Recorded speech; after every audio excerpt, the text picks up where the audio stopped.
Welcome to a lesson with Dr. Powell. Let's take a little look at a little description of how a complex valued function actually always has a Taylor series if it just has one derivative.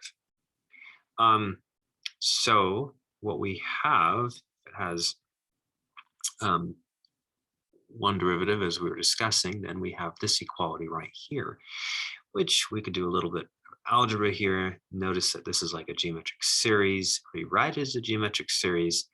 Um, and and then we do an interchange with the summation and the integral, and that has to do with a uniform convergence type idea, which we can get away from the point, from a particular point here. And anyways, it works great. I won't go through the details here, but at least you have an intuitive picture of what's happening. And then we end up getting this summation out on the outside, and you have this right here is equal to the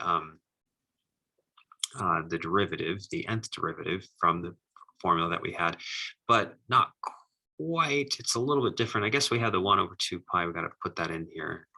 1 over 2 pi I. Not quite, because we had an n factorial here. So it's really like as if we had divided an n factorial. So we notate it over here, taking the nth derivative. And this nth derivative, when we plugged in 0, notice how it's like z minus 0 here. And so we end up getting, in fact, a Maclaurin series even is what we just figured out, where we plugged in A.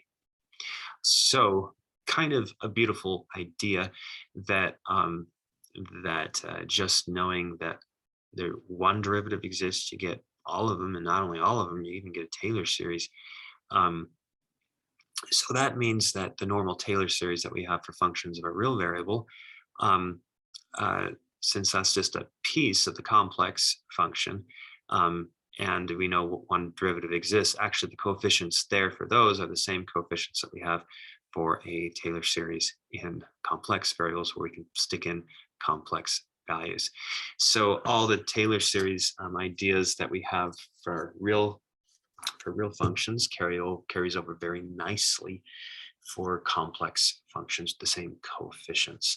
We can even extend definitions now to the complex plane via the Taylor series for each of these functions, for like e to the z, cosine, sine, all of these guys. Now we can plug in complex numbers. If we just turn right to the Taylor series and plug in the complex numbers themselves into the Taylor series.